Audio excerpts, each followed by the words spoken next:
Ladies and gentlemen, boys and girls, welcome to your daily dose of MVP, or weekly dose of MVP Sports Talk Radio. Ryan Dolinger here in studio. Unfortunately, Nick has some family things to tend to, so wish him the best. He might be in a little bit later, but we do have a special guest in studio. I don't want to call him special. We'll call him an ugly guest. We have Wilfredo Alex Pacheco here in studio today, fellow Lightning fan. Yup. Who's, I can imagine, is quite happy. Very happy. Quite satisfied after what transpired this past week. You know, I can't complain. Beat the Bruins. Got all this whole entire Boston area to stop picking on me for a little bit. Mm-hmm. Now we just need to go on and win the remainder of the next two series. So how much of an island have you been on throughout this whole series all by yourself? It's been tough. It's been really tough. Everybody's been hitting me up, especially with the whole how game one went. Yeah, how like how many people were just like, "Oh, we got you" after game one? Oh, everybody. Everybody was hitting me up. I had probably like 15 or 20 people messaging me at one point. It was just like, haha, Bruins took game one. And I'm like, hey, it's only game one.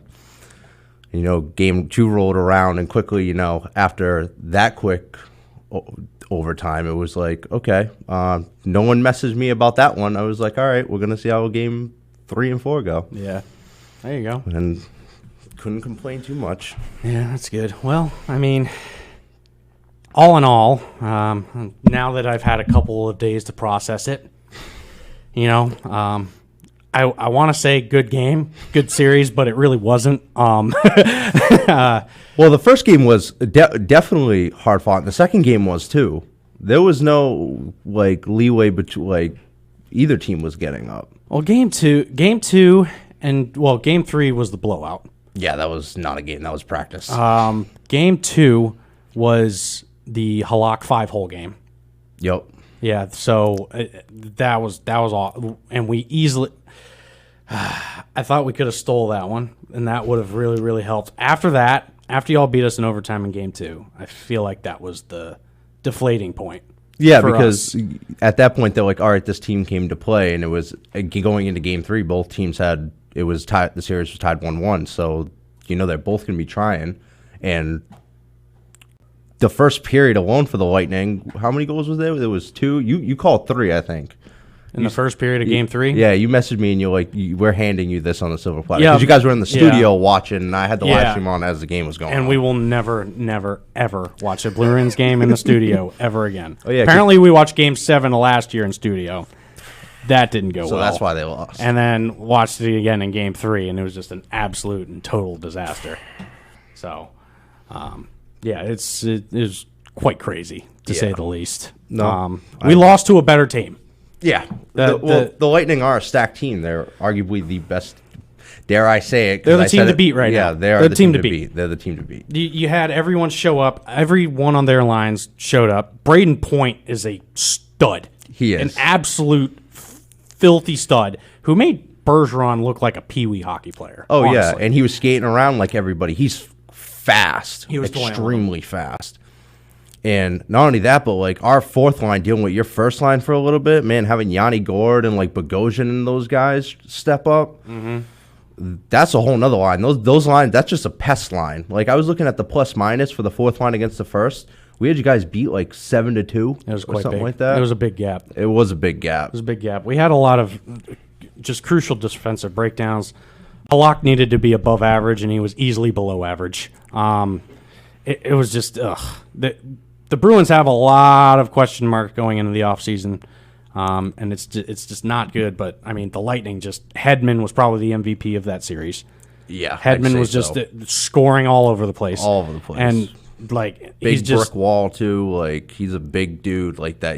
It's hard to knock him out. That's why it was like you had to deal with Chara was the only one that could really try to pick on Hedman at his size. Mm-hmm. And you guys don't seem to miss a step. You lose Stamkos, who is, like, your captain, arguably like one of your centerpieces, and you didn't miss a step. Kucherov goes down after that hit, and we still don't know what the word is on him. Cooper's still don't know don't know what's going on with him. You lose Kucherov, and you guys don't miss a step. You lose these players, and your guys step up, and ours didn't.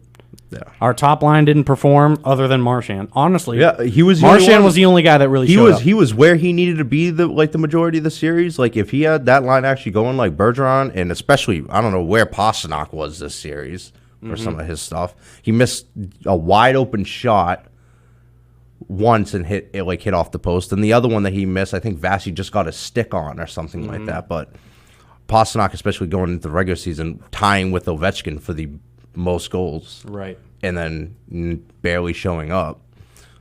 I feel like that's tough, but especially with Rask leaving, I feel like that team was a little like, what do we do from here?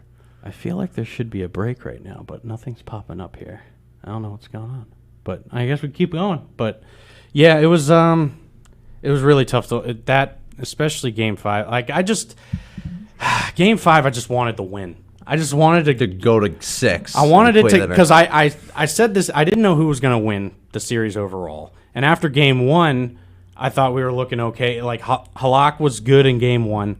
I don't think the Lightning really had their full game together in Game 1. No, but that's how they play. They normally lose Game 1, and then they figure out how one team fluctuates, and then they just correct themselves and go around it. Right. So I didn't think they had it. They didn't have their game figured out. I don't think Halak was tested too much in Game 1 either. And the Lightning figured it out in that third period, and Halak gave up a couple of goals that I thought he could have easily saved. I'm not going to put a full blame on him on those shots, though.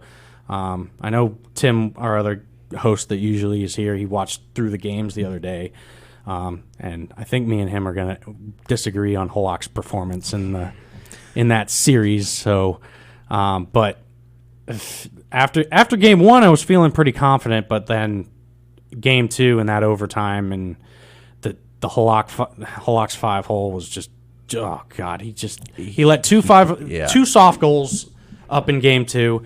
Sure, we make it to overtime, but good God, that overtime is like the worst overtime I've ever seen the Bruins play. Well, in the 5-minute span. Yeah, and it seems like all like Tampa has been doing is if they get stuck in overtime, it's like, all right, we're just gonna try to gas them in the first and see first 10 minutes and see what happens. Exactly. And they did just that, and they had zone coverage. And talk about not only the Hedman being the MVP for the Lightning, but Palat. Right. Yeah. Palat was where he needed to be a lot of the time. Palat is a 17 goal scorer through the season or something. Yeah, he only had 17 goals. Kucherov and Point would just pass to Palat because if they're going to put coverage on us, just pass it on over. All of a sudden, he turns into like Ovechkin down there and is he just popping them in. I'm like, okay, give it to the hot hand. Yep, that works. Yeah, and just like trying to watching it from an unbiased type of perspective like that. Kucherov is just a stud. You guys have such big studs on that first line. Point, like you said before, skating around everybody. Everybody. It was tough to watch. And that's why I say for like next series, if the Islanders do advance, seeing Barzal go against Point, that's going to be one fast competition. Right. Because those guys are just speed. Good. So, yeah, I get it was just a tough series to watch. We can kind of go in depth a little bit more. Do we have the break? Yep. All right. So we've got a break here. So give us a call. Join in on the conversation. We've got Alex here in studio. Probably get Drew on the phone here in a minute or two as well. 508-222-1320.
And we are back. MVP Sports Talk Radio. Got Alex Pacheco here in studio.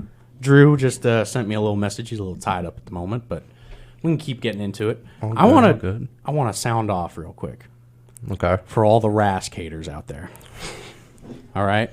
You got your wish, okay?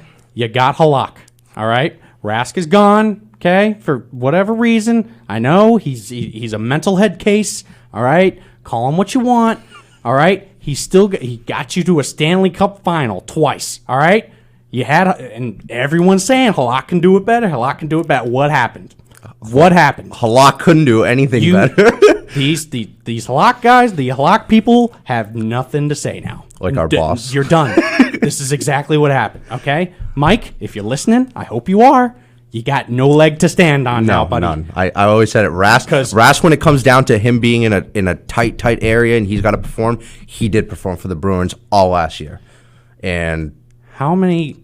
Just look at the amount of soft goals and the poor positioning that Halak had this entire series. He was tested.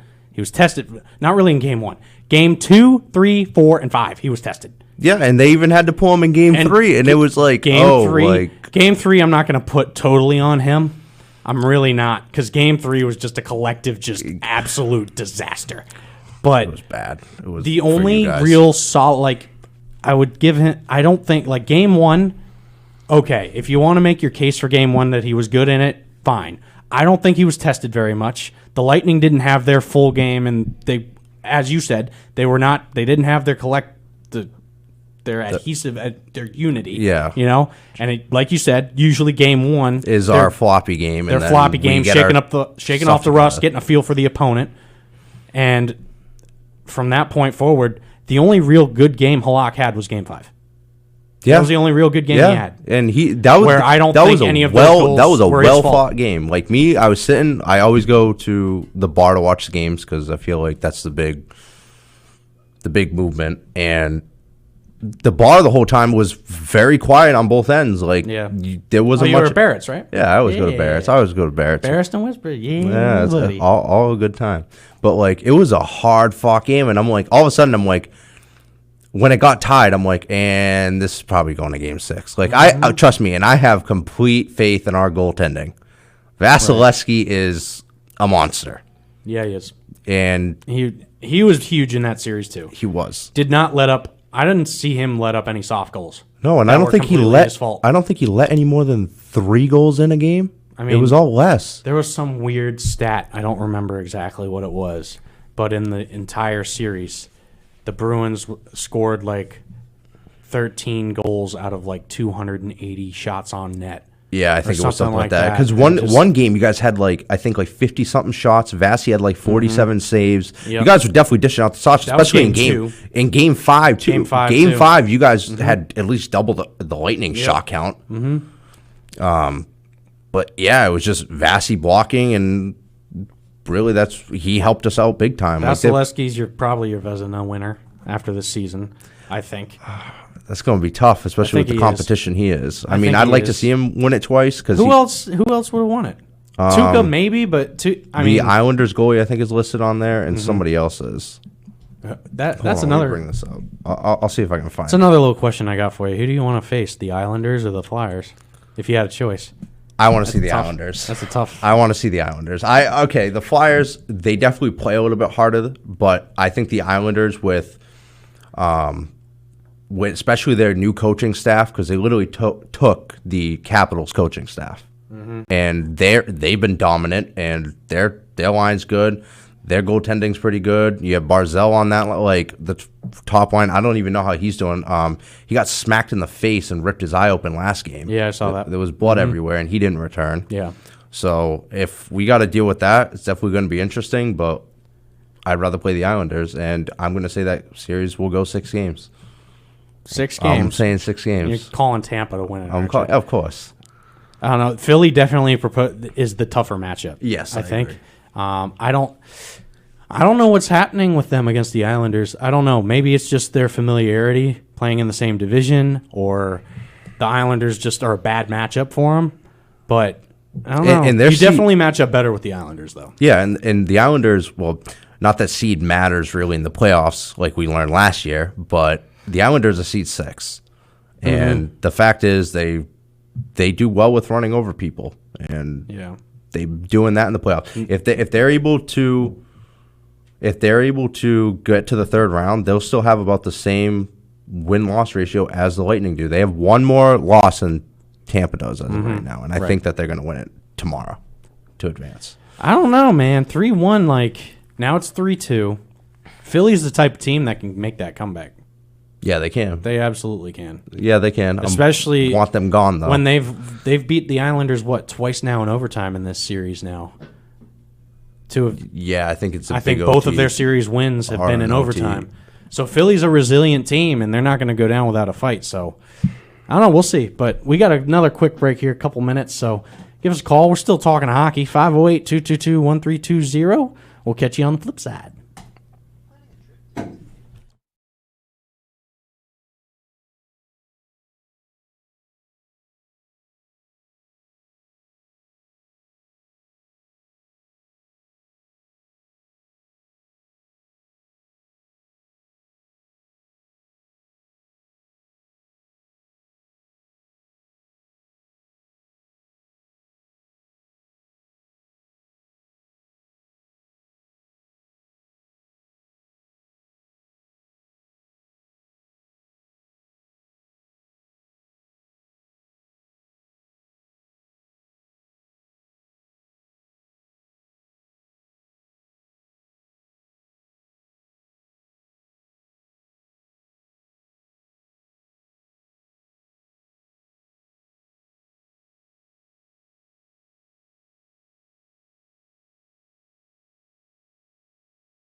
And we're back after that short little break on MVP Sports Talk Radio.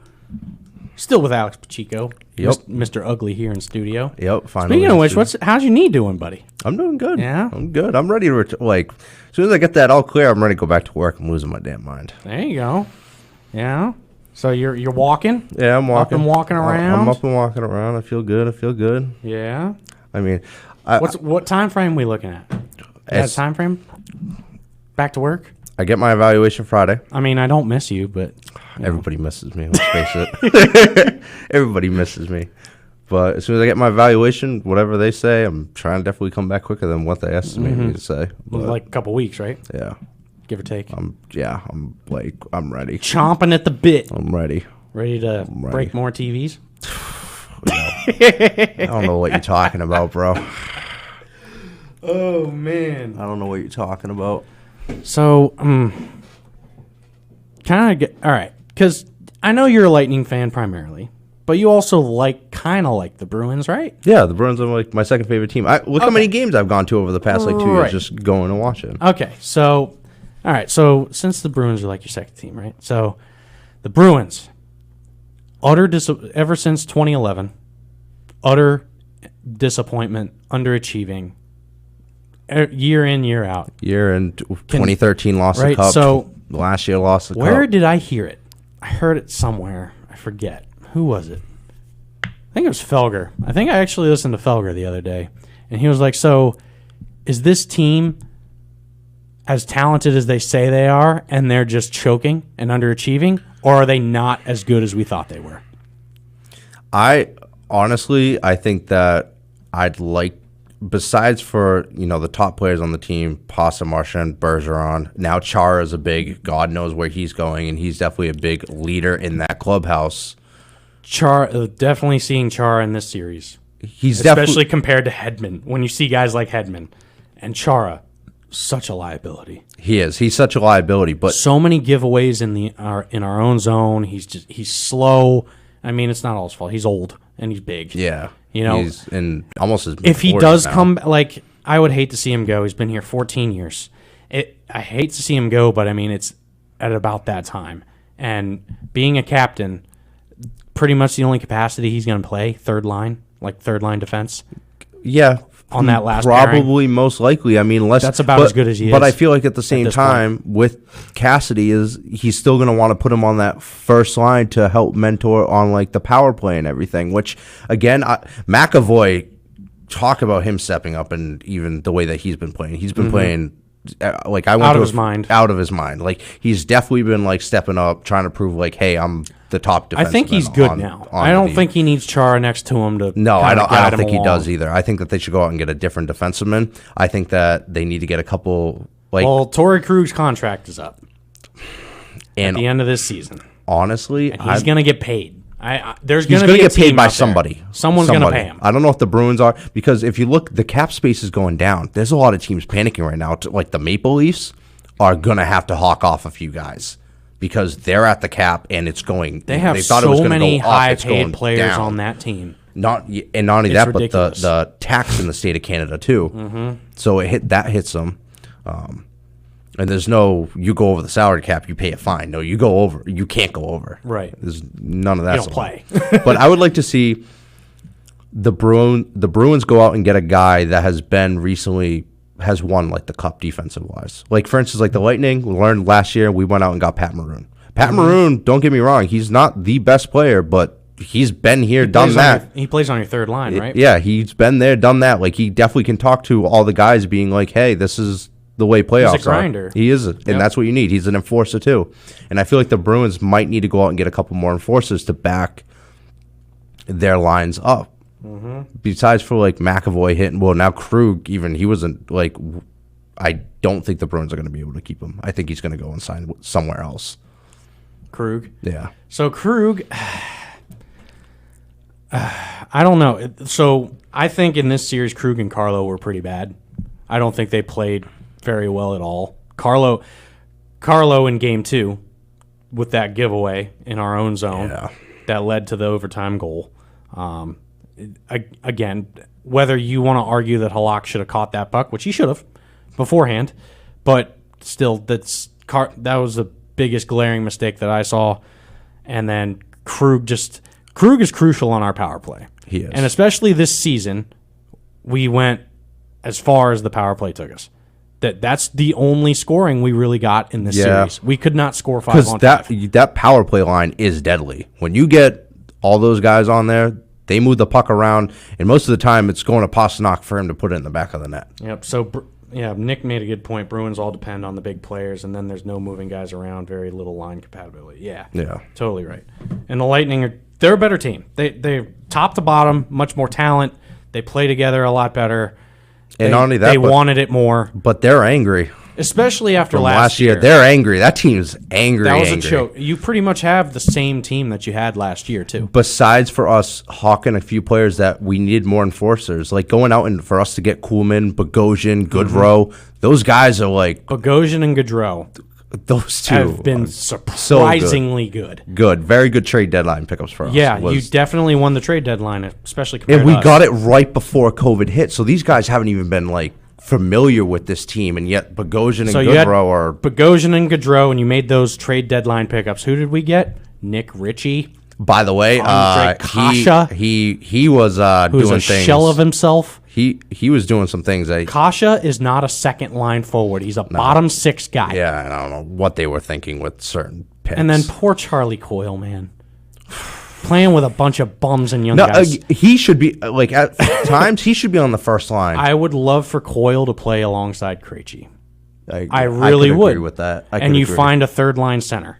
and But I mean, Krejci's contract, I think he still has 1 year left on his deal, 1 or 2 years left. It's $7.5 million. well, you guys aren't that bad for cap space.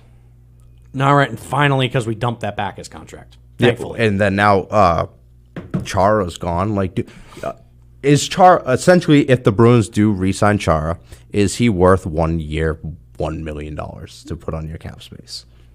For a third line defenseman, yeah. I'd put him on the third line.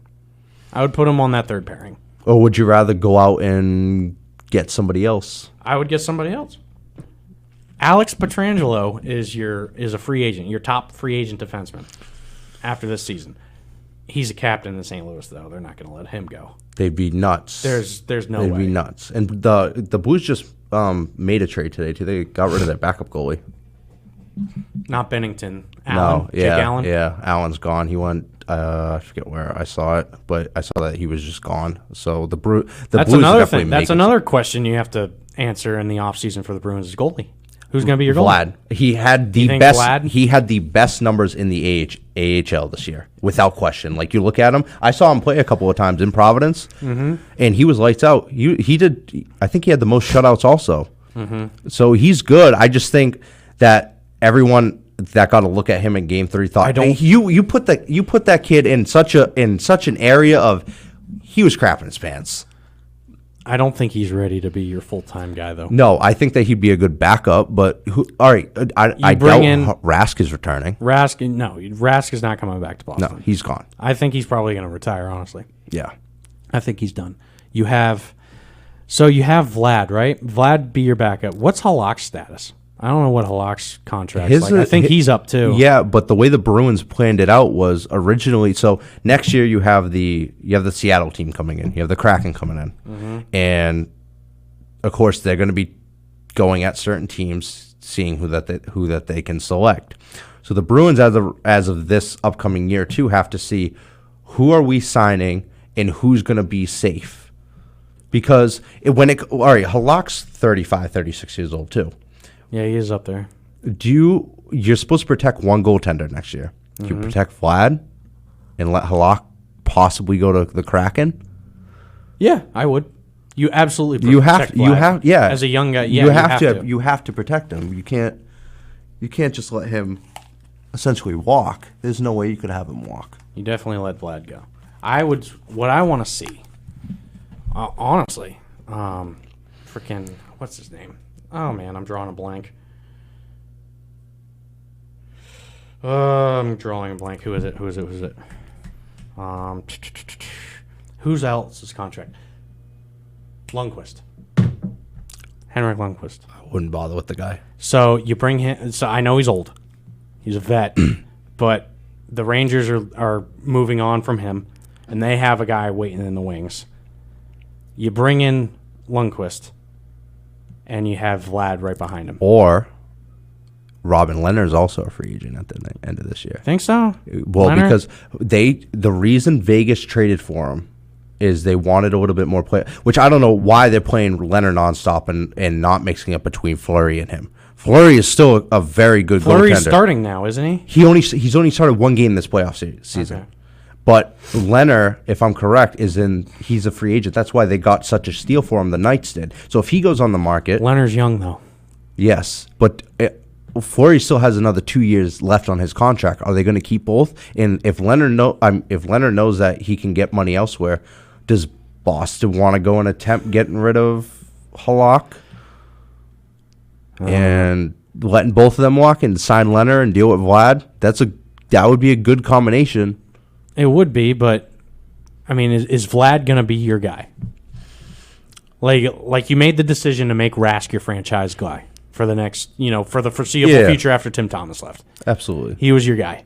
He was your guy before even Tim Thomas went off in 2011. Yeah, pretty sure he but was your primary guy. The Bruins should do, like, for instance, like what Tampa did. Tampa got rid of Ben Bishop, and look at Bishop for the Dallas Stars. He's still on top of his game right now. Not right now. But He got pulled. yeah, he got pulled. But I mean, like, he wasn't he's- playing for 8 games. No, but he was rusty, he but- was pretty good the past couple of seasons, and they put Vassy in for the past 3. This is another thing what makes me frustrated, seeing Tyler Seguin just be an absolute monster and a stud. That was the worst trade of all time. Well, it was either him or Marchand.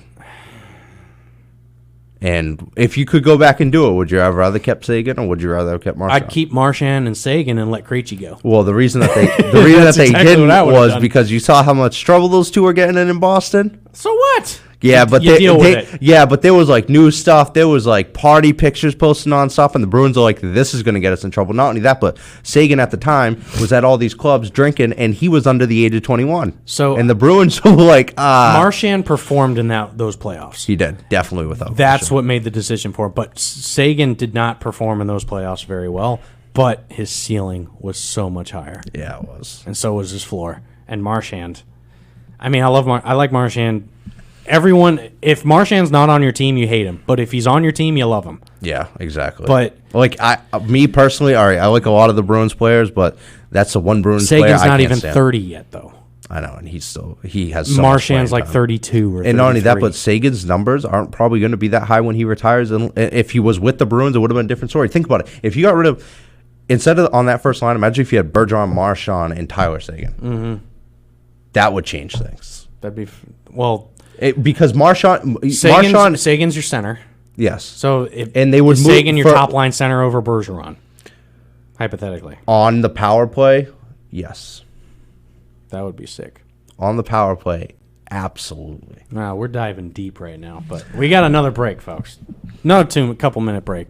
Join us here. We're right on hockey. We'll probably switch it up here a little bit, but give us a call 508-222-1320.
Going into 2021. Fine booty. Gotta love the booty, man. You gotta play that at least once a show. You have to play it at least Yeah. one time a show. You have to. It's I a agree. staple on this show. It's a staple at Hampton Beach. It's a staple in my life. Okay? You're going to deal with it. Should have went to Hampton Beach. Yeah, you should have. I told you. I know. You should. We invited you. Berto showed up. Zach was here. Zach was my guest last week. He showed up. Yeah, he was so, there. Really pressing questions tonight about all the. Yeah, Jesus, Zach. Span of a teacup. He has the weirdest metaphors I've ever heard in my life. Yeah.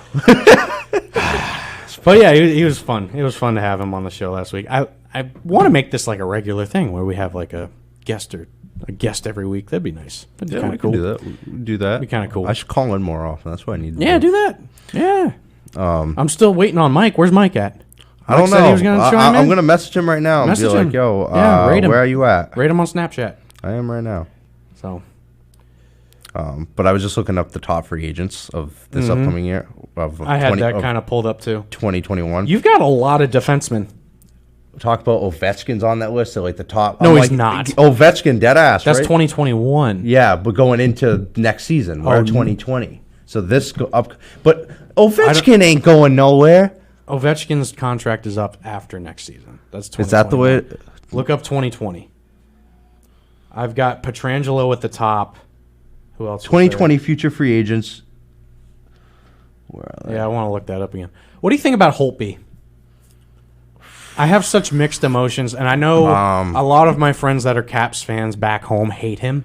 I've heard rumors speculating that there could be a deal done with the Toronto Maple Leafs to get rid of Holtby and they get Anderson. There's a big rumor circulating right now about it. Fred? Yeah. Because the Maple Leafs aren't getting anywhere. Clearly aren't getting anywhere. They can't even get this year. They couldn't even get to the first round. What about a choke job that was, huh? Toronto's probably the most disappointing franchise in hockey. Especially with how much they pay for. Yeah. Absolutely. They're the worst original six team. And you know who's probably beating himself right now? Tavares.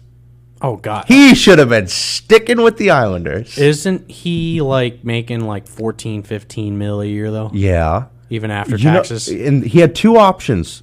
No, he's 14 million before taxes. I looked at how much like Canada's taxes are. He's getting about 8.7. Canada's all that. tax rate is so high. You know that the Lightning offered him 9.1, and the Lightning don't have a tax. Really? The tax in the state of Florida like Jesus. that. Only the federal. He should, and that would have been something to But see. y'all have Braden Point instead. I'd rather point. I'd Yeah. rather point. There you go. That's the way it is. But Tavares had the option between going to the Maple Leafs, staying with the Islanders, or going to Tampa. The only reason he was going to go to Tampa is because him and Stamkos grew up with each other, That's true. and he should have stayed with the Islanders. Yeah. he could. He was the face that now Barzella is, but Yeah. that's just that. Well, we do have like a little like it wasn't breaking news. It was like breaking news like 2 hours ago. About 2 hours ago? Apparently, Mohamed Sanu is getting released by the Patriots. Yep. I was listening to 98.5 on the way here. His production in New England, 26 catches, 206 yards, 1 touchdown in New England. That's it. That's That's your production from Mohamed Sanu. That's not- And you I gave could up do a better. second-round pick for him. it's going to be curious to see Utterly disappointing. what they're going to be able to do this year. I mean, they got I'm curious to see like what actually people think about that because I honestly that frees up. How much is he making? I think it was 8 million, 6, or is it 6? Might be 6 million. I think that frees up about $6 million in cap space. So I mean, the Patriots do have a lot of cap space now, but I don't know. You let him go. It was a little surprising to me, but I'm kind of not. A little surprising, but at the same time, like I understand it. in like what would you say? The Pats are in rebuilding? No, Rebuilding for the next- the Patriots are never in rebuilding mode. I don't know. I mean, No. Once you sign, so going into the offseason before Cam, you had the thought that, okay, Jared Stidham, really? yeah. What are you doing with I that? had so many question marks. Like, there's no way Bill Belichick is going to go through a rebuild. There's no way. He's No, not. He's too accomplished. All right, so he has something to prove this year, just like Brady has something to prove in Tampa. They split their ways, and both those people have something to prove. That's why Belichick definitely doesn't consider himself in rebuilding. He considers himself, I'm going to go all the way. That's Belichick's mindset. That's always been his mindset. Cam Newton is going to be your starting quarterback, people. All right, let's get that out of the way right now. Yep. Cam Newton will be your starter. 100% your starter. He wouldn't be in New England if he wasn't. No. There's no way Jared Stidham beats him. And he's definitely been talking positive about how he loves being in New England. He's working his tail off. Yeah, he is. And hey, that's a good thing. I'm like, and you know what? You don't have a ton of lofty expectations right now. Everyone's kind of writing you off. Yeah. There's not a lot of pressure. And with the way that Carolina treated Cam, he's out there to prove something. Yeah, that whole team's got something to prove, especially like Edelman's ready to go too. Like those That's guys our biggest question mark on the Patriots is that receiving core, though. It was the same thing for last year. My other compadres have a little bit, more hope and faith in the receiving core than I do. I'm just really, really skeptical. Well, they tried playing that last year. I mean, look, that's the reason Brady was angry when he left, was because he could not get receivers that he could.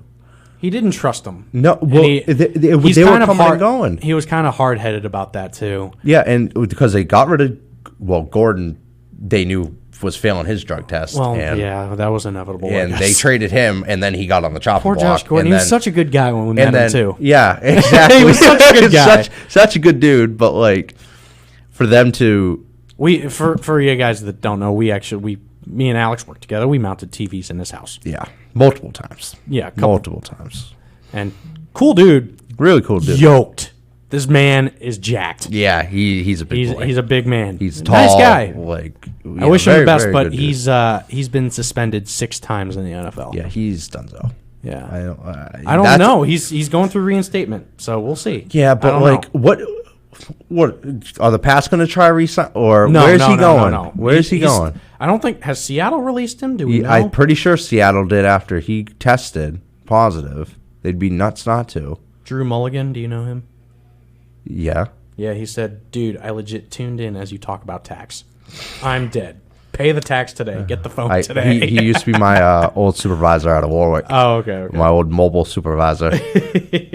We always stay hang out all the time. But where were we? I'm pretty sure Seattle released him. I'm pretty positive about that. I'm not sure. He's not coming back. No, and not only that, but the whole Antonio Brown thing. I mean, you're kind of. That's. You know what? I wouldn't be surprised if we got Antonio Brown back. I wouldn't be surprised. I haven't been paying attention to those allegations. How have they gone? It's been quiet ever since the whole text conversation back and forth and the threatening stuff after we released him. Like, it really quieted down. How come football is the only one that has this problem with domestic abuse and all this chaotic stuff going on? Not even baseball has this to an extent, unless you're Chapman hitting his wife. But. It's bad. I don't know, man. It's we try to keep politics away from sports. Yeah, well, that's kind of hard right now. It's kind of unavoidable at this point. Yeah, it's everywhere. Yeah, no matter what side you believe on. But we keep it cool. Everywhere. We keep it cool. Strictly sports on here. So definitely on here. But yeah, it's I don't know, man. Patriots have a lot of question marks in that receiving core, especially offensively. Paul Perillo was saying through training camp, through the entire camp, the defense has dominated pretty much every practice, which isn't encouraging. They're going to need their defense hard. The defense is going to be there. Yeah. I mean, even with Hightower not playing, even with Chung not playing, the defense is still going to be a top 10 defense in the league, in my opinion.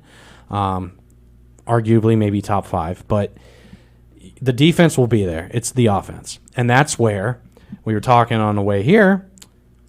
We have Leonard Fournette, that's a free agent right now, who is it'll cost you $4 million to bring him in. He cleared waivers, so no one claimed him from waivers, which was surprising. Pretty surprising to me. And the two on the top running right now are the Pats and the Buccaneers. The Pats and the Bucs. The Bucs are pretty much saying that they're heavy favorites to land him. So Yeah, but the Pats have been saying the same. Like, all right, that could switch. We could get something in the next hour that says he's signed with so and so. It all depends on how much Fournette, money. and then they just apparently- released. Pats have the cap space. They have the money to do it. Yes, they do. And they'd be New dumb not Orleans is open to trading Alvin Kamara. Now, Oh yikes! Alvin Kamara went to the University of Tennessee. He was in my biology lab in college. Uh-huh. And if we were to trade for Alvin Kamara, do you know how happy I would be? I would be ecstatic. Oh my goodness. That would make me the happiest guy ever. I think that there's definitely We have a gonna be lot of moves running being back depth already as it is. made. Yeah, and that would just add to it. There's And- nothing wrong with being stacked. Alvin Kamara, I think me and Drew was like slightly disagreed. He didn't think Kamara fits the scheme, but Kamara's a receiving back. He's always been like that. He's not like your first down, second down, third down back. Like he's not a guy that'll get 30 carries, 25, 30 carries a game. He could do that, but with the scheme that the Saints run and the scheme that we run is very similar Yeah, I'd say that's about right. in a sense. So he fits so well, and he's a much better version of James White. James White fits this scheme perfectly, and he's done it for years. But Alvin Kamara is an even much more improved version of that. If you bring in Kamara, you have Kamara and James White split right to either side of Cam Newton. Yeah, that's you know how dangerous that would be. That's going to be able to I don't know what team's going to be able to try to stop it. It would be That'd be absolutely. You have so insane. I many would which love ways you want to go. You want to go right. You want to go left. Like It'd be insane. it would be a little forget about that. Automatic upgrade, and if you make whether you sign Fournette or whether you sign Kamara, honestly, I think that makes you the favorites to win the division. Right now, you're not. Right now, I think Buffalo just has the team and the recipe to win this division this year. As of right now, the Patriots are always going to be About time Buffalo did something with those crazy fans. Bills Mafia, baby. That's a whole different breed of Bills Mafia. So different it's breed. And of course that division always goes through New England. It still does. Yeah. As long as Belichick is that coach, the division will always go through New England. But right now, I do think Buffalo is the favorite to win that division. This might be one of their really only do. chances. But the thing is, too, with all the Pats, Especially with no fans in the stands now. I feel like everybody else is looking at all these other teams, and the Pats just don't have the pressure on them. I feel like everyone on that team is going to be oddly very relaxed. They're hungry. They're feel hungry, like and I they're can going to be feel it. and go. Let's say we get 5 to 7 weeks in, and the Pats are leading the division by like 2, maybe 3 games if they're lucky. That's when people are going to start looking at them, being like, "Why do we underestimate them again?" Seems like every time they underestimate the Pro Pats, Football Talk did the power rankings the other day and put the Patriots as 4th, I think, behind Kansas City, San Francisco, Baltimore. We were 4th on the power rankings. Kansas City got a team. Too. I like Pro Football Talks because they put a lot of analytics into it, but 4th best team in the power rankings. That's a little high for me. I still think that's a little high, in all honesty. Unless they know something we don't. As long as you have Belichick, you'll always be up there. Yeah, I think that's definitely what they're counting on. Not only that, but talk about Kansas City with Pat Mahomes and the ring that he just bought. I haven't seen the ring. Oh my God, bro! I mean, he just got $500 It's probably million, the size so. of this watch, to tell you the truth. Okay. Like it's definitely like if you're getting paid. Did you that really much, have to propose to that bozo of a girlfriend that you have? Really? with Okay, the money bozo's he's- a little extreme, but she better sign the prenup. Oh, yeah. Let's be real about this. I don't think. If I was making that money, no matter how much I love this girl, right? I'd have trust issues at that point. I would too. All right. Well, we've got top of the hour break. It's only a couple minutes long, folks. We'll be back. Give us a call. We're kind of quiet tonight, so give me a call 508-222-1320.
He lives like the house. Wait, you were at Hightower's house? Yeah, it's like an attached like addition to a house. Ah. And I guess all he does nonstop all night long, from what the homeowner says, because the homeowner, it's him, his wife, and like his 2 daughters. I think. All he says is he invites a couple of the Pats over, and they scream all night long playing Fortnite. Dante Hightower's a Fortnite player. The reason I was there, was because I'd upgrade that internet because Hightower wasn't happy with the internet.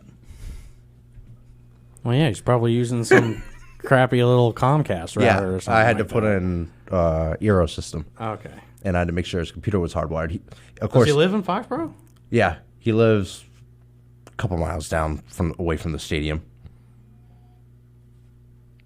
Very, very close. It was him and I forget who else. He had a lot of photos of his, like you walk in, it's a lot of photos of him and his girlfriend. I guess his girlfriend like comes and goes or something like that. But looks like Drew finally came back. About time. Yeah. So this thing's going to be flashing in a matter of seconds, and we're going to talk baseball, I think, because I really want to sound off on the Red Sox a little bit. And the missed opportunities that we had at the trade deadline. I don't know how do you follow baseball very much? Yeah, I'm a Yankees a little fan. bit. Oh yeah, you. I'm Lightning and Yankees fan, bro. I totally forgot about that. I totally forgot you're a Yankee fan. Yep. So I'm a little bit happier as of lately. You know, if I actually remembered that you were a Yankee fan, I probably wouldn't have invited you onto the show tonight. Why? We get to bash on the Red Sox. You're bashing on them, and I get to. That's true. This is going to be a great opportunity. That's you guys are true. 12-24 right now. Yeah, we're pretty bad. The only It's team really bad. There he is, baby. There you are, Drew. And Drew, how you doing, buddy? Good evening, sir. There he is. What's up, Drew? We missed you, buddy. What's happening, fellas? How's the night treating you? You're an hour and 4 minutes late. Yeah, right. Well, you know, when you have 2 kids to put to bed, sometimes Oh, you got to put them to you have to bed. put the sports talk aside. What do you mean? 8 o'clock bedtime? What are you talking about? That's early for them kids. They should have been in bed at 7:30. Amen. So it is what it is. But yeah, gents. I mean, maybe you can catch me up to speed. I know we got a Tampa Bay Lightning fan in the studio today, Yeah, we also have he's also a Yankee fan, Drew. and a Yankee fan. Man, I'll tell you, it can't get much worse than that, can you? It doesn't get much better than It's this. pretty bad. Yeah, it's real bad. Drew. Sounds like somebody was hanging out with a bunch of front runners. I know. Yeah, it sounds like it. Sounds like we got a little fair weather action over here. You never Maybe. know. So yeah, to catch you up to speed, Drew, a majority of the show we talked about the Bruins, a good majority of it. All right. The Bruins and the Lightning, and how Halak was an absolute and total disaster. And then the defensive breakdowns and the Lightning just being a better team, yada, yada, yada. Yeah, much better. A good majority of that first hour was spent on hockey and just kind of venting my frustrations, and then Alex just kind of licking his lips in jubilation over here. So, but, Licking the chop. yeah, buddy. So, Yeah, I mean, I don't know if I can add a whole lot to that. I mean, I think we've talked about it off air plenty of times about my frustrations with the team, starting with the Raft, and continuing on through the the round robin games that they clearly did not take very seriously. I think they thought that they could just flip a switch and come in and be great.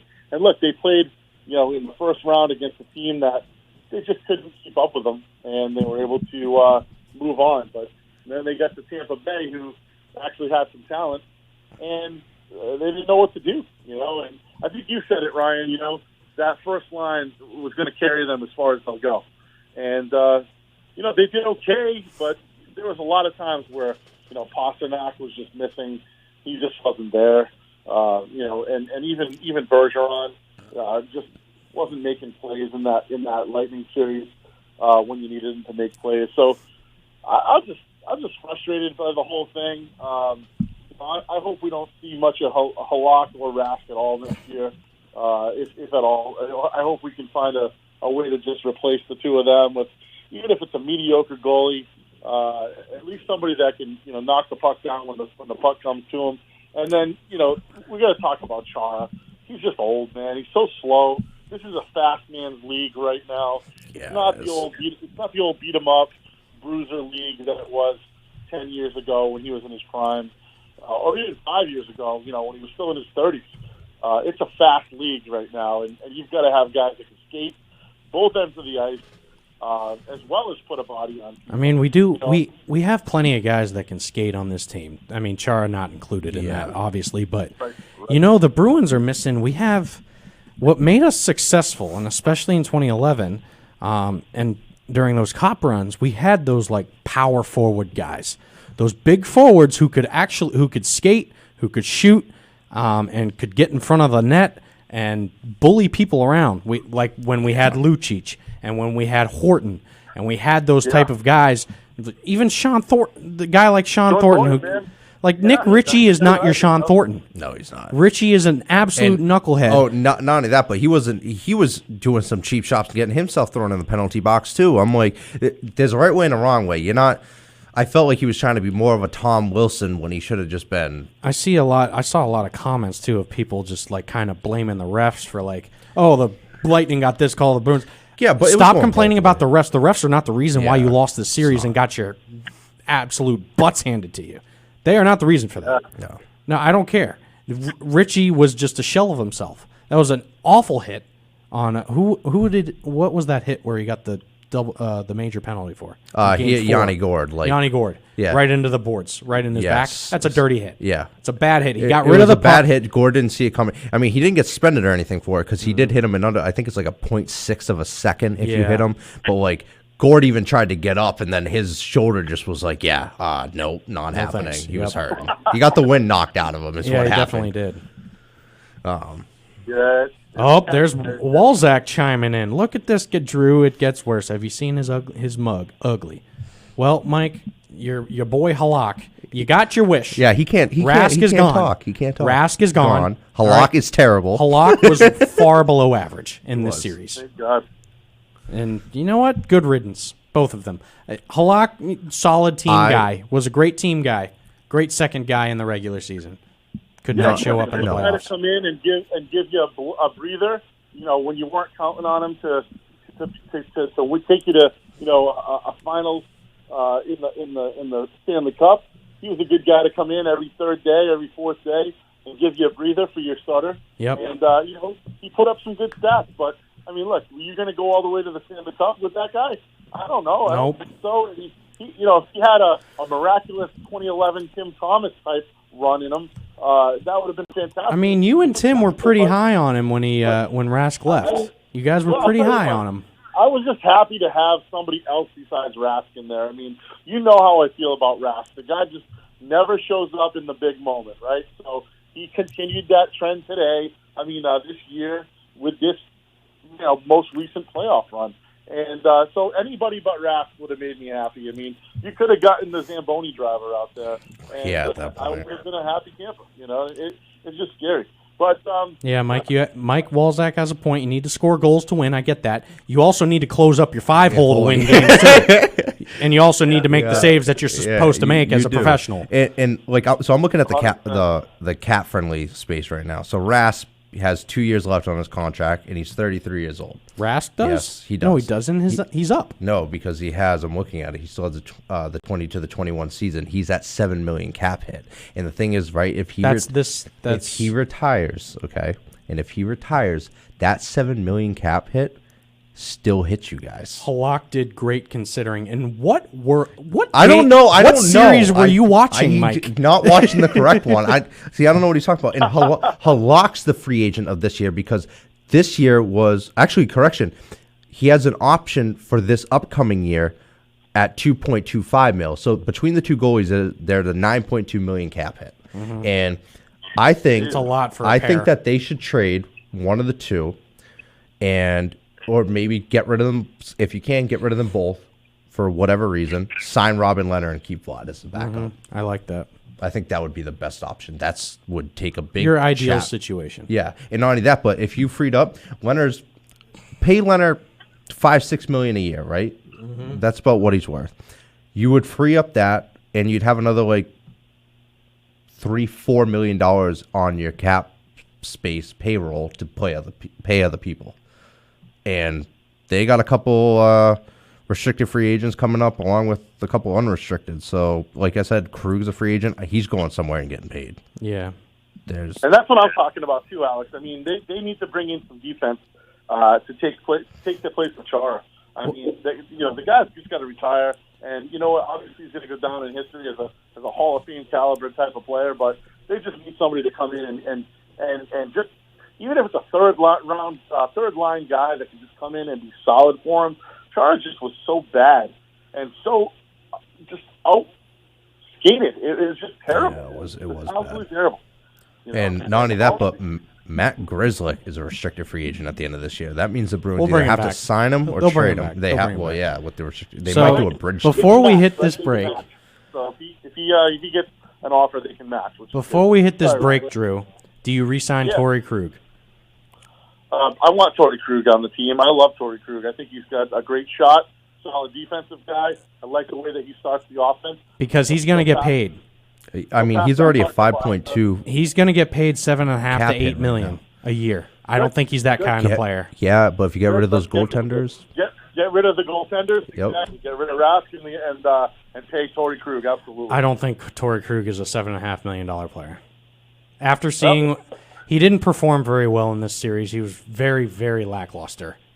You may I be don't right. think he's a $7.5 million defenseman. Especially when you have the free agent market of defensemen that are out there. You've got Pietrangelo. You got a few other guys out there that are definitely formidable, worthy of that money over Krug, I think. yeah, well, not only that, but you guys only have $600,000 remaining in your cap hit, and the cap hit goes down this year. I know. So got Something's got to a move. lot of decisions to make. But we'll hit the Yeah, break yeah. real quick, Drew, and we'll probably hit. I definitely want to hit on trade deadline in baseball and vent my All right. frustrations, buddy. So I'll stick around. quick little break. Join us, guys. 508-222-1320.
And we are back with MVP Sports Talk Radio.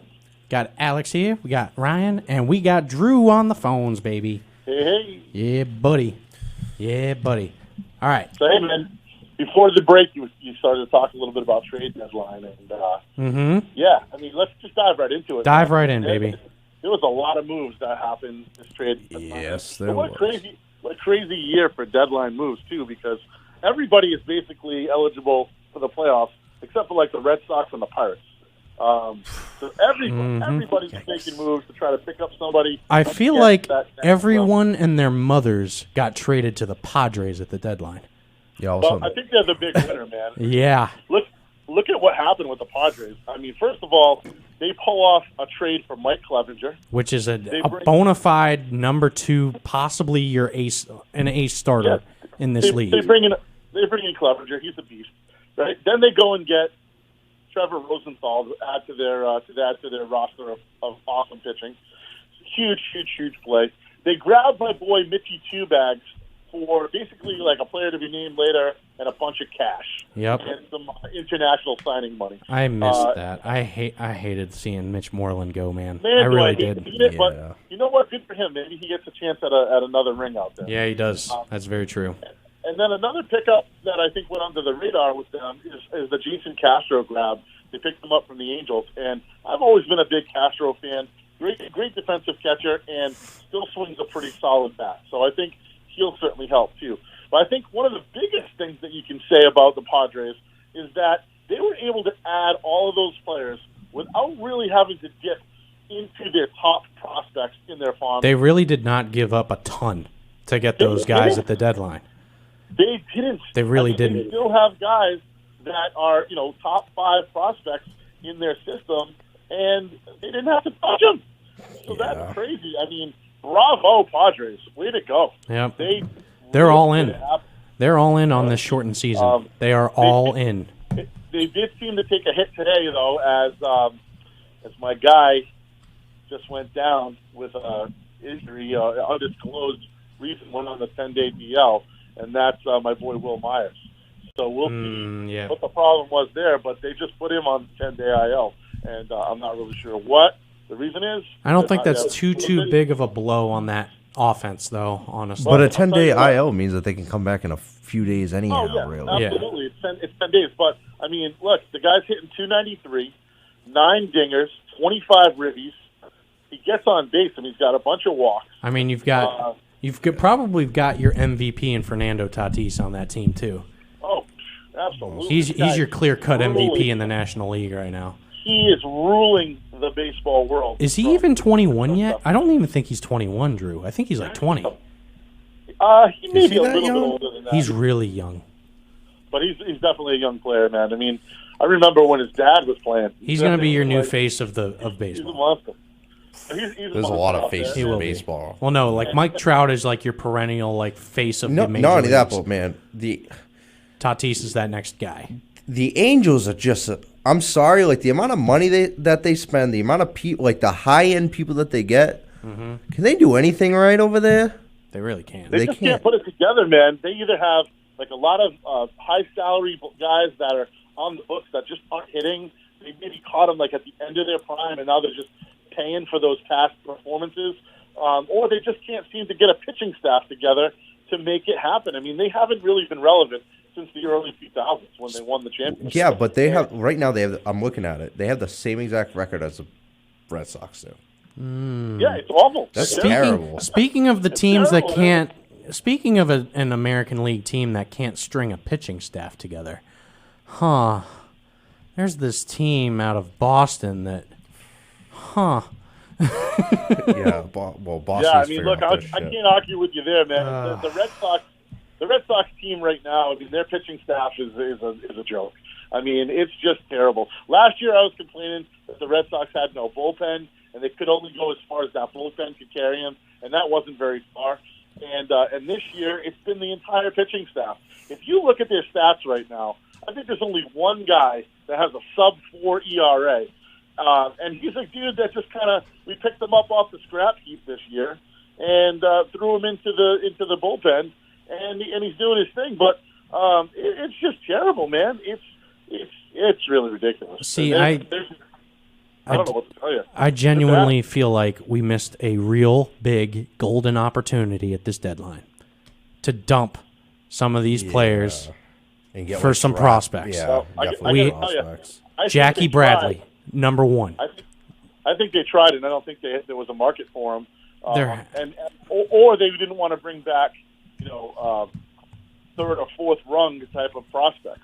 I think the price was too high for a lot of these guys. I don't know. I feel like you should have tried. lot of- You could have gotten something for Jackie. There were teams out there vying for him. Tampa was one of them. Who was another one? Tampa was one of them. I think San Diego was a little interested, but I mean their outfield is pretty solid already. And there was another team. And you got to be careful trading players, especially in the AL East, because let's face it, the ones that are running the division are the Yankees and the Rays. And the Rays are leading that division. Yeah, right they now. are, because the Yankees, again, we have the same issue that we have last year. Everybody going And then, on the darn and IL. then I hear Jackie Bradley's interview today on the radio about him looking forward to free agency and being able to see what's out there. He doesn't want to be here. This No, he has is no this desire is a la Mookie Betts all over again. All over again. Yeah. You're making your players not feel wanted here. Granted, I don't want Jackie Bradley here anymore.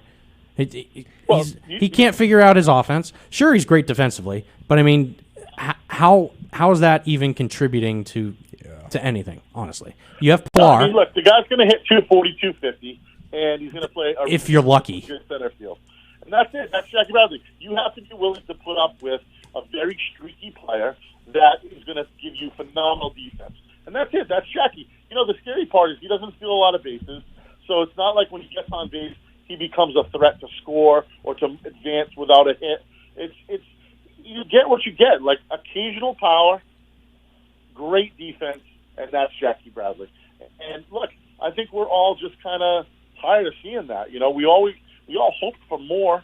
The guy's 28, 29 years old already. He's not a prospect any longer. I mean, it's time to move on. I feel like his stock was high like maybe a year and a half ago when he was the ALCS MVP and he was hitting so hot against the Astros in that series. That's when you should have traded the guy. And that's absolutely when. And he has those streaky moments where he gets a hot bat for like a month, and then he just dies. And then it's just like it's non-existent. But the stock was there, and where the stock was, Drew.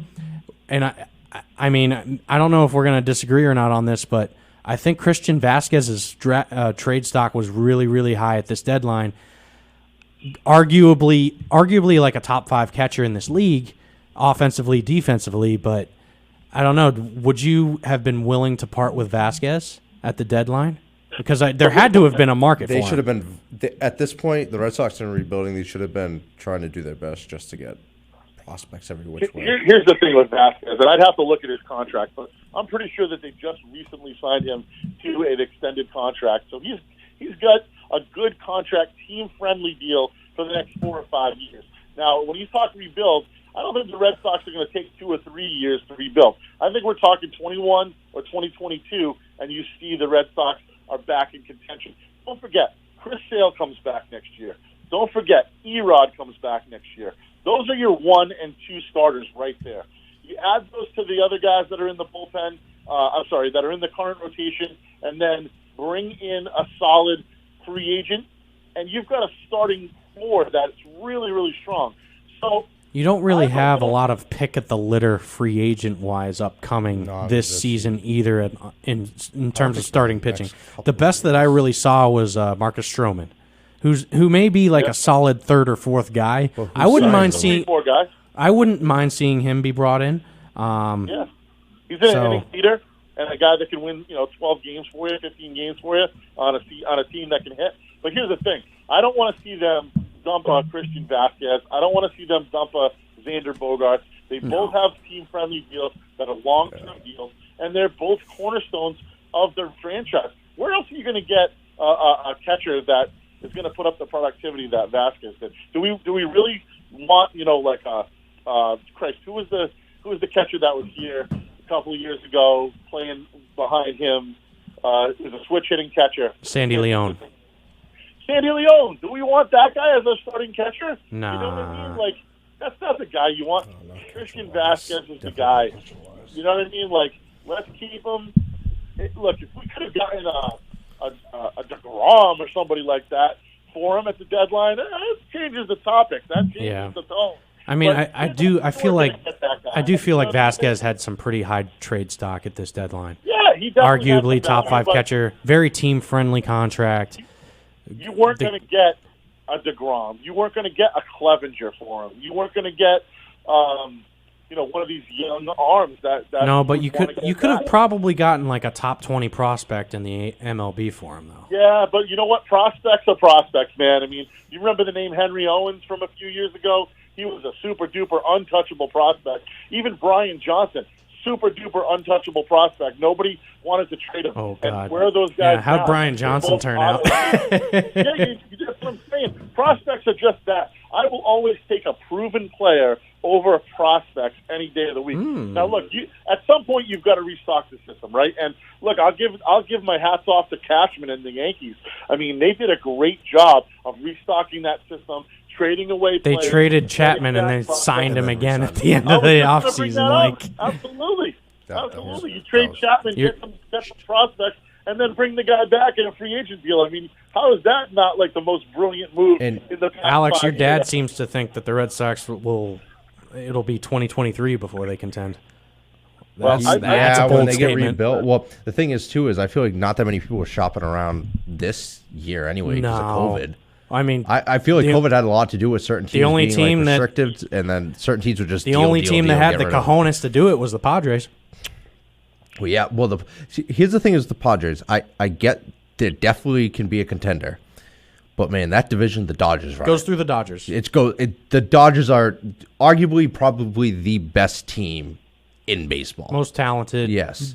Top to bottom. I would loaded. I would love to see a Yankees Dodgers matchup, but man, if anybody on the Yankees team can stay healthy, because this year we're falling to the same line that we had last year: injury this, injury that. Stands out, Judges out.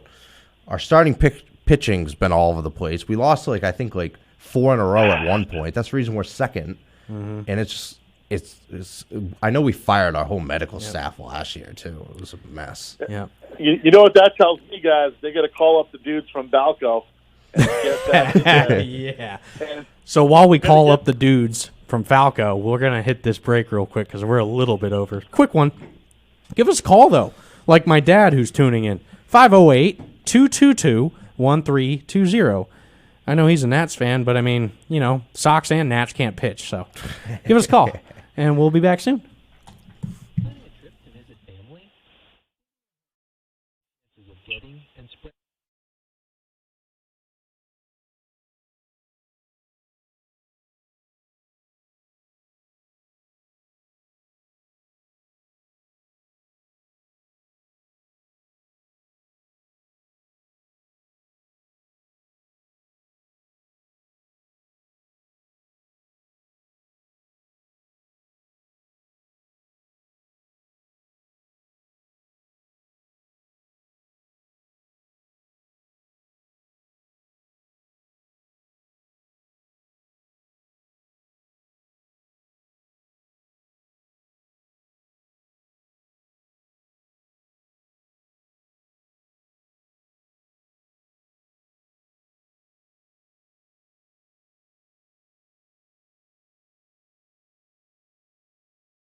Trevor Bauer, Robbie Ray, Marcus Stroman, Justin Turner. Justin Turner? Justin Turner. Justin Turner's an old man, though. He really is. Welcome back. MVP Sports Talk Radio. We got Ryan, we got Alex, and we got Drew still on the phone. Tuning in. Hey, Drew. Yes, sir. I'm about to trigger you. You ready? Hit it. Let's talk about your boy, Rob Williams, and the contributions that this boy has been making in these past in Game 1 and Game 2 against Toronto. Give the man some minutes, baby. Dude, I mean, have I not been saying that for, I don't know, the whole year? I think when we previewed the Celtics season back at the beginning of the year, in late 2019, I told you that I thought Rob Williams was going to be the guy that should be starting at center. And everybody thought that was a big joke with Cantor and Tice, and I said, you know what, Rob Williams is the man. Now, look, he was beat up a little bit, he was bruised up a little bit, and he didn't get a lot of playing time at the beginning of the year. COVID gave him a great opportunity to get himself back together and get himself ready for this playoff run. And what's he done? Well, I'll tell you what he's done. He's gotten 16, 17, 18 minutes, putting up double-digit points. About 10, 12 points. Rebounds. Yeah, ripping down rebounds. I mean, the guy's shooting basically 100% from the field. He was 5 for 5 last game, in Game 2. And then I believe in Game 1, I'm going to double-check the stats right now for you, but I believe he was 100%, 5 for 5 from the field in that game. So I don't want to put too much stock on him because he's shooting 5 for 5, but they're all like dunks and underneath the basket. So I mean, yeah, they are. But they're counting. Those are baskets you need, especially in a tight game. So the only those baskets. So the only thing I have is where was he against Philadelphia, and why didn't he get those minutes? It's because they had a premier center. Yeah, I don't think Rob Williams can match up very well with premier centers in this league or premier big men. And Toronto does not have any premier big men. I don't think well, they've got Marc Gasol, but I mean, Marc Gasol is not a premier big man. Not any longer. No, he's a shell of himself now. But look, I mean, he doesn't have the experience right now. He's been hurt a lot in his 2 years, and he definitely is absorbing a lot of experience right now in the minutes that he's getting in this round of the playoffs. I absolutely feel you, man. I mean, look, if you're going to go up against an Embiid and dominate, no, first of all, he doesn't have the size on him for that. But the guy can play underneath the basket, and that's what you need right now. You need that energy off the bench, or maybe put him in the starting lineup. But I really like him coming off the bench. High energy, makes those accurate plays underneath, can clean up the boards a little bit. And also, he's a great defensive presence. I think he has 3 blocks in the 2 games. And I'm sure he's... Yep. And to add to your point, Drew, like one of the things that actually really stood out for me, and it stood out for me more in Game 2 than Game 1, he's working really well on that pick and roll, especially with Kemba. Oh, it looks fantastic. He's definitely kind of developing his game. He's getting more comfortable, and as he gets those like 18 to 20 minutes a game, like who knows where we're going to go with that. Cantor, so I think he's taken over that role over Cantor because you haven't seen Cantor play at all in these past 2 games. You really haven't.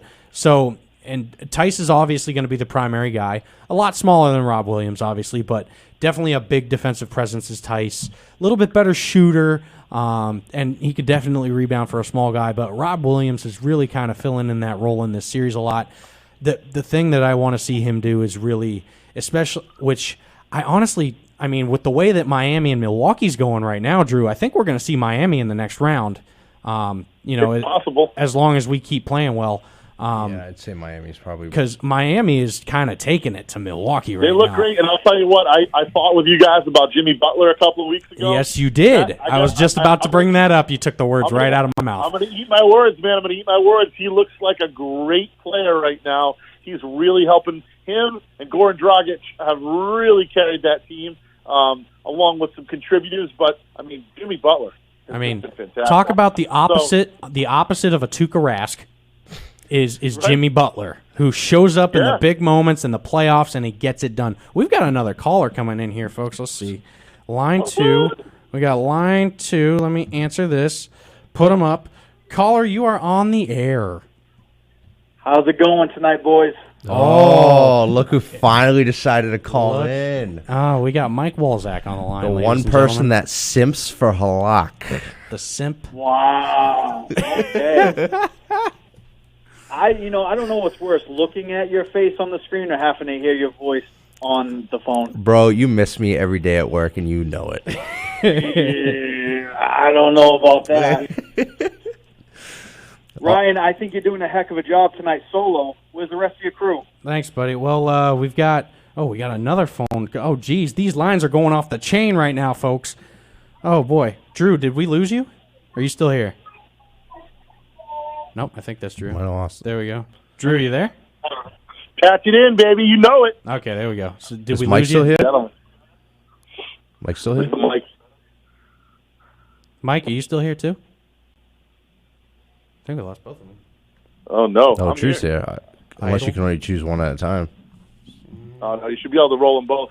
Just give a tap to There we double go. voice. Mike, you on there? Mike, did we lose you? There we go. Should be good. Uh-oh. No? No? Oh, no. Who are we calling? I have no idea. Oh, I think I lost it. No? I guess we lost him. Oh, well. They'll call back.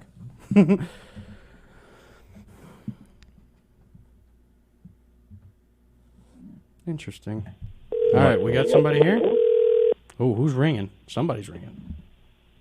Hello? Who do we have ringing? I don't know what's going on. Drew, you there? I don't know. I'm messing up now. I don't See, know. Mike I don't know jinxed who me. that was. So you see what happened? Drew, Mike jinxed me. He said, Ryan, you're doing a great job. He jinxed me. Then all of a sudden the phones go off. Well, all right, Drew, give us a call back. Mike, you too. Yep. I think we're good. Phone lines are dead. I gotta bash the one that simps for Halak. Just so I can Yeah, harass yeah, him. we do. He can't harass me about my team right now. So, but yeah, well, hopefully they give us a call back. But yeah, so, anyway, what were we touching on? Oh, Mike tuned in as soon as we were. We're talking basketball. Talking then all of a sudden Celtics. we were talking hockey for a second, and then We're just organized chaos here at MVP yeah, we're Sports very Talk very Radio. organized chaos. Yeah, we for do. tonight. We do all right. We're surviving. Yeah, so Celtics up 2-0 in the series. Here we go. Here's one. There we go. Okay, hit it and right up. All right, we are on. There's a second one. Oh, there's another one. Caller, you're on. Maybe not. Oh, raise up the. Second line. Boom. On air. Hello. You guys like to hang up on everybody? There he is. I thought I heard kids in the background. I don't know what happened here. I honestly don't know what happened there, Mike. Background. We just got back from my haircut, so we're taking a tub. Someone else. It sounds like somebody's beeping in. Yeah. Yeah, I feel like What's it too. that? I don't know. You sound very quiet. I He don't know does if it's sound on very quiet. You, I don't think it's. Not on me, I don't think. No. On air.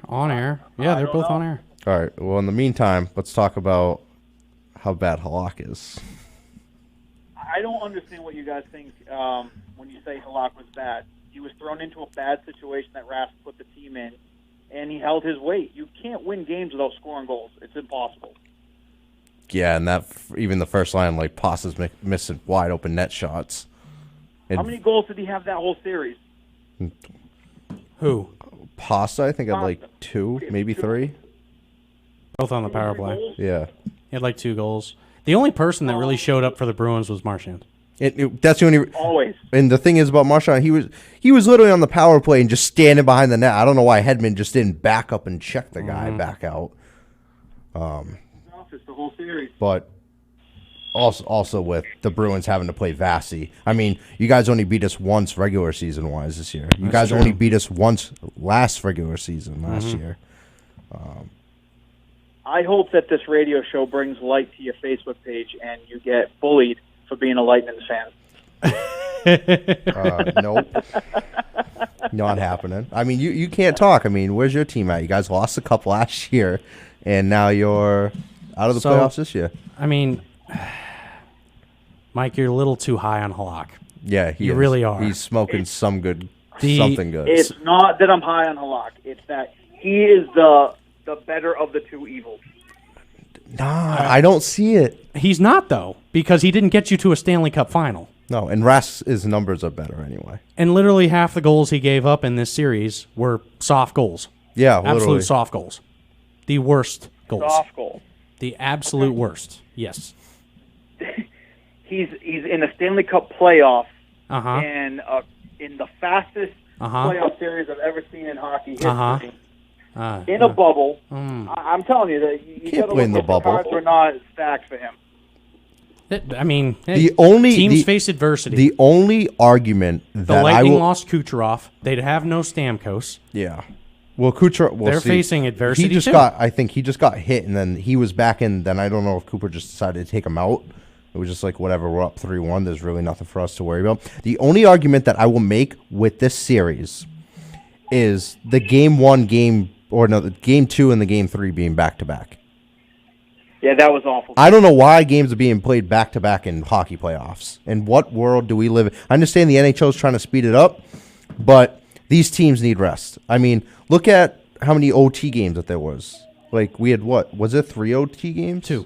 There was game 2 overtime games. game 2 and then game 2. 5. Game 2 when Halak didn't catch the puck, and then game 5. Not to mention game 4. Game 4, we're down 1-0, right? Yeah. And then who was it? Was it Point? Was it Point or Palat? I think it was Palat that shoots this one-timer from like 75 feet away, and it goes right through Halak's glove. Are you kidding Yeah, me? he was like sleeping. He And was then not game ready. 2, 2 5-hole goals in game 2, Yeah. which was just I would like, love to see you play that position and tell me how easy it is. I would. I mean, Challenge accepted. the fact. The I fact. am going to suit you up in my gear. We're going to go to Yeah, but you're getting open paid. You're getting spot. paid millions of dollars to be an NHL goalie, and you should be doing better than what Halak was All doing. right, Drew, you're on. I feel stranded. I feel deserted. I feel Are they lost. both here? Okay, they're good. They're both We're here. so good you did now. the right We're way. good now. I did it right. I'm on the Titanic. I did the right thing. We're I hear good. a fucking iceberg. I We're don't know what good. to tell you guys. And now that you're back, we're gonna take a real quick break. It's the last break. It's the last break. So, it's like so 2 both, minutes. so both y'all, if y'all want to talk, stay on the line. Don't touch your phones. 5 away. Well, don't call us anymore. Yeah, don't touch. We're gonna hit this quick break before our last segment, folks, and we'll be right back.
All right, folks, we're going to get right back into it.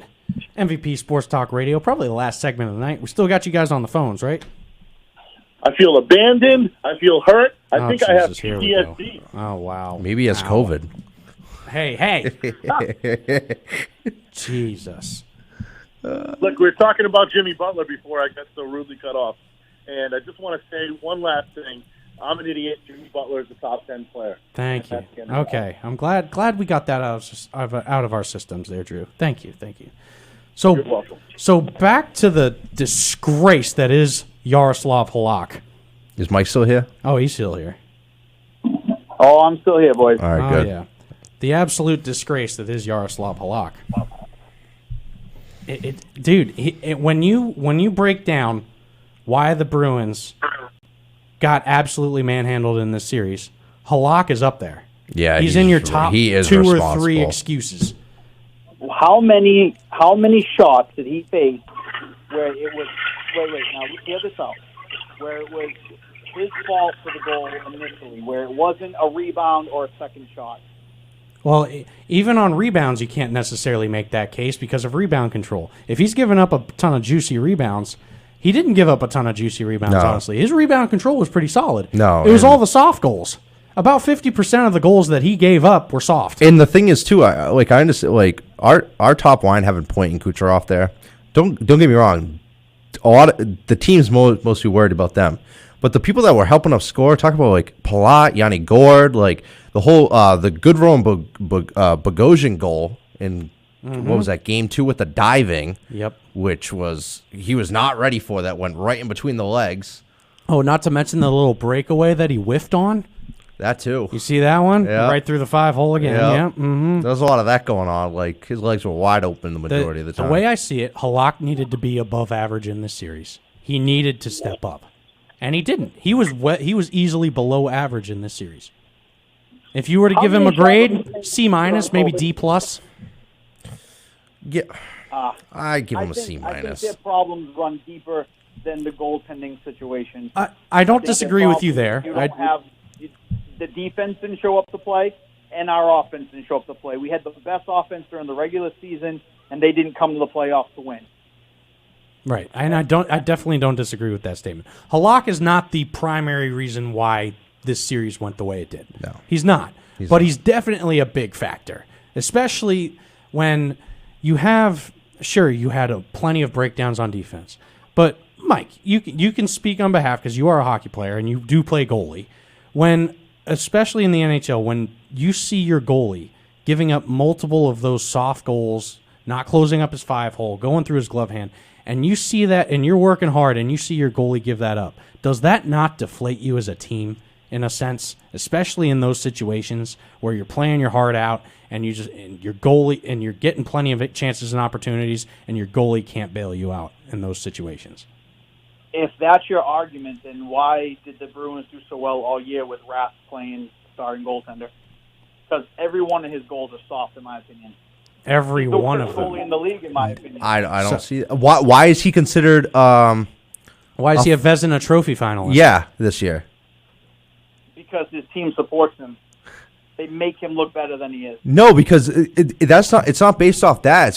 It's based off shots on goal, goals against average, and your save percentage for this to be considered in this trophy. Game 2 and 3. Him and Vasi. I'm pretty sure Rask had more shots against him than Vasilevsky did for the Lightning, but Vasi was more lights out. Because Vasi went, I think, 11 games without losing at one point, and I think that's the only reason Vasi was considered there, because Tampa was doing terrible up until December, and then they just started nitpicking away. Whether as much as a head case as Tuukka is, and I dislike him as much as the next guy now, but he did get you to a Stanley Cup Finals. He got you to 2 of them. He did. He didn't show up in Game 7 last year, and he didn't show up really in the Blackhawks series in Game 5 and Game 6. But you lost your golden opportunity was last year in Game 7 against St. Louis. You were a better team. Yeah. You absolutely were, but you got bullied. But Rask got you to a Stanley Cup. Halak didn't. No, and I don't think Halak can. I think that Halak's past his definitely past his prime. He's 35. For a goaltender, that's like a catcher in baseball. You're getting there. You're right on the brink of you're done. You have maybe a year, 2 years good left out of you, and pack your bags. You're going home. But we can at least agree on the fact that the Bruins' defensive breakdowns in this series and the offensive production, especially on that top line, Bergeron disappeared. Yeah, Where I don't the know where. hell was he? I don't know. The Thinking entire about series. going home. Where the heck was he? He was thinking about packing his bags and going home. Good God. Like, this is the first time I will ever bag on Bergeron. But good God, he was gone. And also, he didn't show. Would you give him the captain title next year? I would. You would give Bergeron the captain? Yeah, I would. Okay. Yeah, he's kind of like the guy that's waiting in the wings. You think Chara's going to be gone next year? Absolutely. Yeah, I think he's done. He's a free agent. All right, so the cap, we were having this discussion earlier. The cap space goes down. The Bruins have $600,000 to spend as of right now before it goes down, so they're going to be over. Chara being a free agent doesn't even put them fully under, and with Krug being a free agent too, you got to play of who's on the chopping block, and I think that Chara is the prime at 43 years old to be let go. I think he's done. Nice to get some $7 million back if we get rid of Rask. Yeah, but you guys have That's to true. you guys have to trade him. That's just it. I honestly think Rask is just done. I heard there's a new team in the NHL looking for a goaltender. That's not till next year. Like the year afterward. The draft takes place at the end of next season. Yeah. So Well, they can't be in the loop for this. They have to do what the Lightning did with I forget who had some health medical issue. They traded to the Rangers, and the Rangers ate his contract for him. Because if he retires, the Bruins still have to eat that $7 million next year. It stays on their cap hit. I don't know. Ridiculous. I could have. Completely ridiculous. I could have swore his contract's up. Oh, I just looked at it. Halak's is technically up. He has an option for next year. And tell you the truth, like I said, get rid of both those goaltenders. Use Vlad as a backup. Sign Robin Lehner. I like that idea. Oh. I do like that idea. I would like that idea. Lehner, 29 years old. Just You have Leonard as your primary, and then you have Vlad right there. The only wings. one they have to argue with about who's better for Vegas is unless Vegas wants to sign him and then trade Fleury. And I understand. Brian or Drew might know this, but what happened to Insane Zane McIntyre? What happened to him? That's a good question. I honestly don't know what happened to him. The last time I saw it, was he backing up Vlad in Providence? I don't know. Vlad had the best numbers in the AHL this year, without question. Without question. He blew every other goaltender out of the water. He's good. Now, do you want to have him as just starting goaltender? No, he's with the Devils. He's playing for the Binghamton Devils in the AHL for the Devils. Yeah. So he's gone. He was traded. Or was he traded? He had to been. Mostly prospects just bounce around the league. Yeah, that's true. So, but yeah, McIntyre's in New Jersey's system right now. So I mean, New Jersey. Well, unless I don't know. You got a lot of question marks on this Bruins team next year, though. You really do, and you don't have much time to do it. around the round talk. It's not just the Bruins. Training it's camp everywhere. starts what, in a month and a half? Well, there's still proposals on Yeah. the window. Not only that, but I don't know how they're going to do it because they're talking about doing 4 hub cities, bubble base. Yep. Are you going to really? Are those players really going to sign on to play in? And another bubble for an entire season? Yeah, even if you don't do 82 games, let's say you cut it and you do 50. Are you telling me like for instance, Alexander Ovechkin has like just a kid that just turned 2. You think he's going to want to be away from that kid that's 2 years old for that long months on end? That's true. It's probably going to be like what the NFL is doing. They're probably going to be able to opt out of a season. That's true. Yeah, I don't know. That's Yeah, well, no, you can opt out of the season, but for instance, like of somebody like in even Ovechkin's case is he's 144 goals away from breaking Wayne Gretzky's record. Is he really? That's it? Are you telling me he's going to opt out? No, if you're right there and if you're at 34 years old, you have to play. You have to. If you want that record. What's more important, being known as the second best hockey player in the world or your kid's safety? Well, Yeah, no, that's true. Yeah, but all these NHLs have And he's gonna kids even with almost. shortened seasons, it's gonna take him at least 5 years to get to that mark. He 4 or doesn't 5 Ovechkin? years. No, to get to 144 I goals. say 3.5 to 4. Ovechkin already has gray hair. He's done. Well, yeah, but look, he still scores 50 goals a You, year. you can't assume that he's gonna score 50 goals. I think he still has another season and then another season. How many of did he doing score 40. this year? What, 48? 48, but the 48, season right? was cut off, so he would have hit 50. So He's won the Rocket Richard Trophy 9 years in a row. assuming that he plays for another 4 or 5 years, Which I averaging think about 30, 35 goals a season, just to give you a number. That's 4 or 5 years. I'd say 4.5. It would take him 4.5 to 5 years, and he's 34, right? Yeah, and he still has some of the best numbers in the for the Don't NHL right now. Don't even He has no signs of slowing down. Not even to put into question the Capitals are probably even more disappointing than the Bruins are recently. Ryan, do you think They've always been you would disappointing. play through a torn meniscus? Could I play through a tournament meniscus? I have. No, do you I I have know where before. this is going. Man, I'm just saying. Can you drop him off the call? I can. But I kind of want to switch gears because I haven't heard from Drew, and he's really quiet. How you- Yeah, guys, what's up with Drew? I got some quick Drew.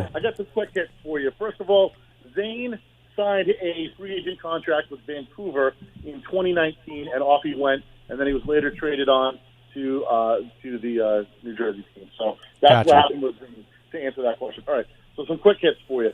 So with Sanu out, who steps up as the number 3 wide receiver for the Pats? Oh, that's a really good question. So, yeah, Sanu got released today by the Pats. Lack of production.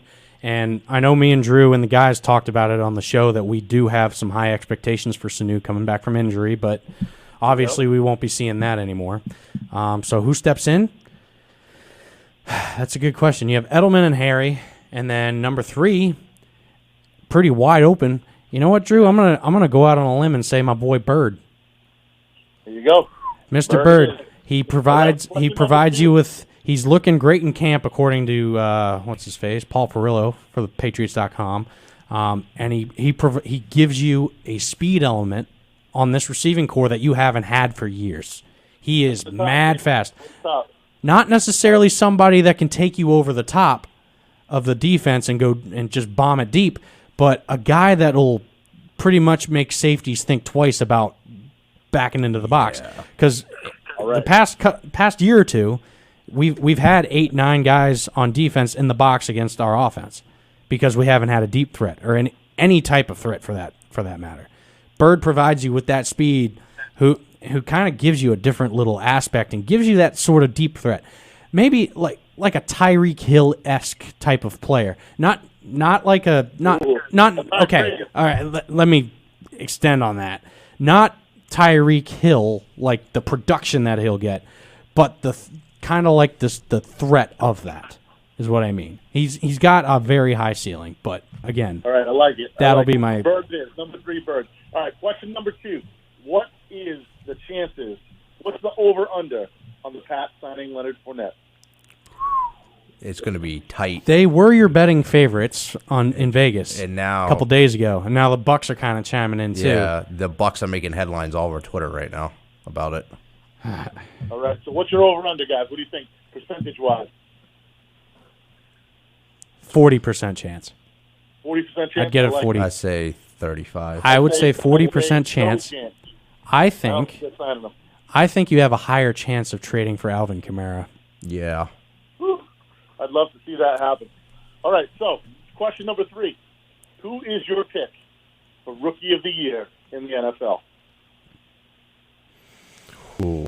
I have so many questions. It's such a wild card. I feel Rookie like of the year. Rookie of the Year. They do offensive and defensive, right? They can do offensive. Well, Yes. Yeah, but Yeah. like So, all right, so So- I'm going to give you Chase Young Joe for Defensive Rookie of the Year. Chase, you think he'll be that formidable in I think Washington? that's an easy grab right there. In Washington? As a Washington football team player, I think that'll be an easy grab right there. I think he puts up double-digit sacks in his first year, and he pulls off the. I can definitely see that. Rookie of the year. Because the transition as a pass rusher from college to the NFL is definitely not that big of a deal. I think Joe Burrow will have I like was just about to say Joe that. Burrow is going to have like a kind of a solid year, but I'm not going to go out on a limb. CeeDee Lamb, CeeDee. I wide love it. receiver I in love it. Dallas. I love it, dude. How many Yeah, balls do you think he grabs? tell Brandon Hustlebus that. I think CeeDee Lamb is going to catch 60 to 75 balls for over 1,000 yards this year. I really do. I love it. I can't wait to see that happen. All right, question number 4. Should Wait, the Red Sox Mike, were you saying something? trade- Oh, Mike, go ahead. I'm sorry. No, I was just wondering who he was going to catch those passes from. Oh yeah, Is it Dak. Yeah. True that. All right, last question. All right, question Last number question, 4. Drew. Make it count. All right, I'll make this the last one. Then I had 2 more, but I'll make this the last one. Will Jason Tatum win the Finals MVP this year? Well, first off, you have to get to the finals. Finals. Step 1, get to the finals. Step 2, perform. Yeah, I think it's a- I don't know, man. Oh, You can't. that's a. Come on. No, because I don't think you win the. I don't think you're gonna win the finals. I think he has too much pressure on him You know, to do Drew. it. Before we sign off, Drew, I know we've won 6 games in a row now in the playoffs here. I think we need a butt kicking. I think the Celtics kind of need a wake up call, because it is. I think we need a wake up call, man. I really do, because winning an NBA championship is not easy, and these guys are making it look easy. Breaking news. Yup. Breaking news. I just got it too. Net to the Bucks. Breaking. What's breaking? The Bucks got him. Fournette to the Bucks. Just Oh. now. Just now. Tampa Well, there it goes. Tampa sports are about to be wild. Oh God. Well, Unbelievable, gentlemen. as we Hey, end I know you were the playing night song. with breaking news, Leonard Fournette to the Tampa Bay Bucks. There it is. Tom You guys Brady have a is. great night. It was awesome. Tom Brady has no excuse now. None. Tom Brady, 7 world championships. Well, Mike and Drew, thanks for joining us in this last hour. Alex, thanks for coming by. Of course. Go Lightning, I guess, huh? Yep. Stanley Cup favorites And for right now. we will see you next week. For Ryan and Drew on the line, we got Mike and Alex. This is MVP Sports Talk Radio. Deuces. Good night.